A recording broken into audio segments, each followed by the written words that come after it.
आज मैं आपसे बात करूंगा कि आपको किस तरीके से पढ़ना चाहिए, कितना टाइम किस हिस्से पर देना चाहिए। मेरे प्यारे बच्चों, मैंने अपने वीओडी बैचेज में एक सेक्शन डलवाया है जिसे हम कहते हैं कैलकुलेशन कैप्सूल।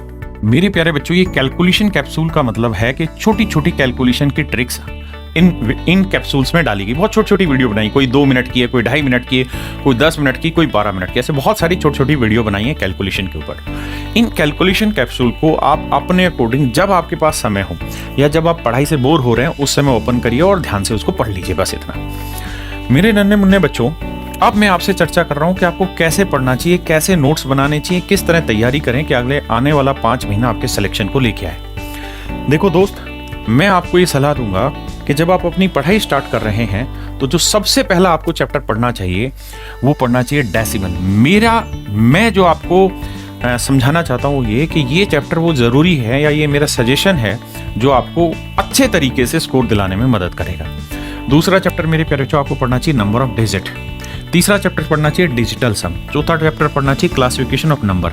ऐसा मैं इसलिए कह रहा हूँ मेरे बच्चे, क्योंकि ये वो चैप्टर हैं जो समझने में आसान है लेकिन आपके अरिथमेटिक का भी बेस तैयार करेंगे, आपके एडवांस का भी बेस तैयार करेंगे। बहुत सारे बच्चों के साथ दिक्कत ये है कि वो सीधा परसेंटेज से शुरू करते हैं लेकिन उनको डिजिटल सम नहीं आता, उनको डेसिमल की समझ नहीं है। जब आपको ये सारी समझ नहीं होगी तो आप ऑप्शन से प्ले कैसे कर पाओगे? अगर आप ऑप्शन से खेलना जानते हैं तो उसके लिए ज़रूरी है कि इन सारी चैप्टर की समझ हो आपको। इसके बाद मेरे प्यारे बच्चों आपको पढ़ ही लेना चाहिए कंप्यूटर नंबर सिस्टम।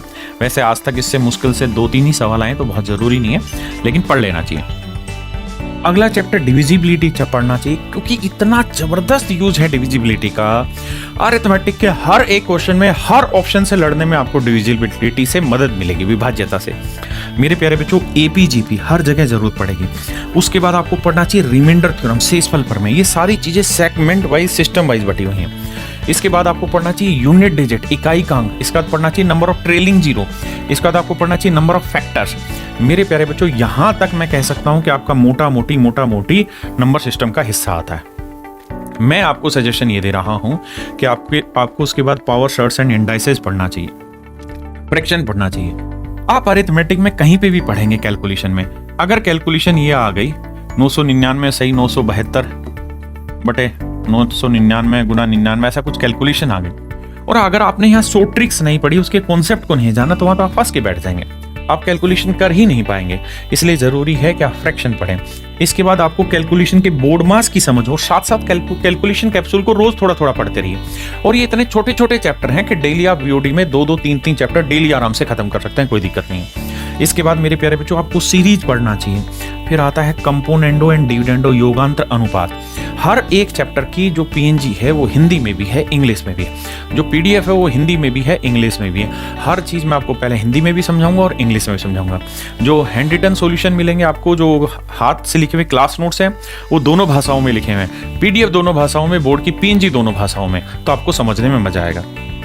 इसके बाद मेरे प्यारे बच्चों फिर हम आते हैं 17वें नंबर पे अलजेब्रा। और अलजेब्रा सुन के ये मत सोचिए कि हम एडवांस पहले क्यों पढ़ें। बाबू a+b का होल स्क्वायर भी करोगे तो वो अलजेब्रा कहलाएगा। और हमें छोटे छोटे फार्मूले पढ़ लेने चाहिए। अगर आप एसएससी की तैयारी कर रहे हैं, आप बैंकिंग की तैयारी कर रहे हैं, आप सीसेट की तैयारी कर रहे हैं, यहीं से सारा सवाल बनता है। तो मेरे प्यारे बच्चों फिर मैं आपको सलाह दूंगा, अलजेब्रिक फार्मूला पढ़ लीजिए, a³ + b³ का, a+b³ का। फिर आपको कुछ अलजेब्रिक रिजल्ट है वो पढ़ने चाहिए। फिर आपको अलजेब्रिक आइडेंटिटीज एंड एक्सप्रेशन पढ़ना चाहिए। फिर मेरे प्यारे बच्चों अलजेब्रिक आइडेंटिटी की मैक्सिमम एंड मिनिमम वैल्यूज पढ़नी चाहिए। उसके बाद 18वें नंबर पे मेरे प्यारे बच्चों मुझे लगता है आपको पढ़ना चाहिए पोलिनोमियल, जिसे हम हिंदी में बहुपद कहते हैं। और इसी के अंदर एक चैप्टर आता है क्वाड्रेटिक इक्वेशन। अरिथमेटिक में न जाने कितने ऐसे सवाल बनेंगे जहाँ क्वाड्रेटिक इक्वेशन बनेगी और उस क्वाड्रेटिक इक्वेशन में आपकी बहुत ज़्यादा ज़रूरत होगी इस चैप्टर की समझ की। तो मुझे लगता है सबसे पहले आपको ये 18 चैप्टर पढ़ने चाहिए।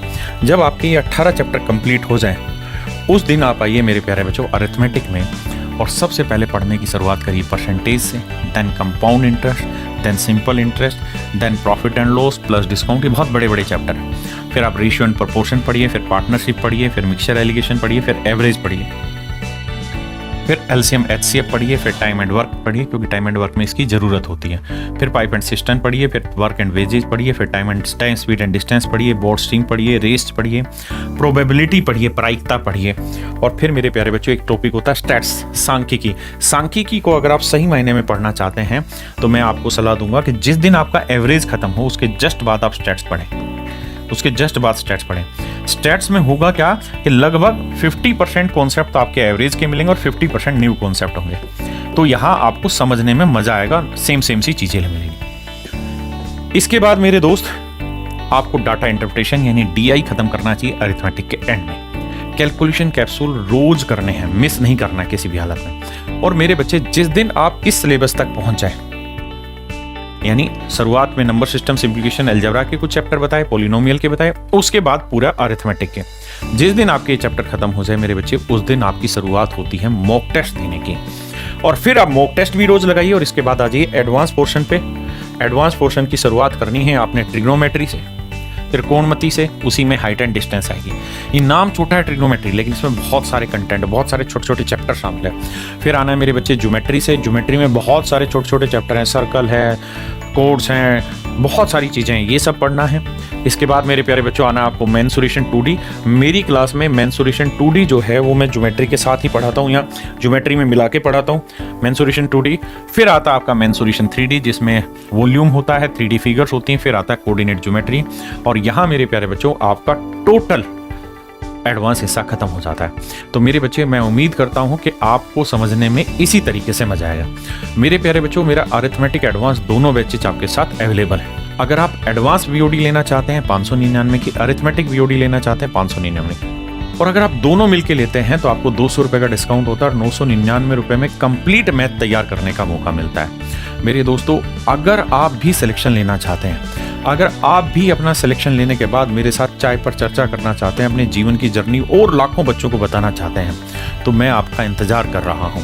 मैं अगली और इंट्रो वीडियो बनाऊंगा जहां मैं आपको बताऊंगा कि प्रैक्टिस कैसे करें चैप्टर खत्म होने के बाद, आप अपने डाउट हमसे कैसे डिस्कस करें। मेरे प्यारे बच्चों मॉक टेस्ट कहां से देना है, ये सारी इंफॉर्मेशन मैं आपके लिए यहीं प्रोवाइड करूंगा। अभी के लिए इतना ही, धन्यवाद।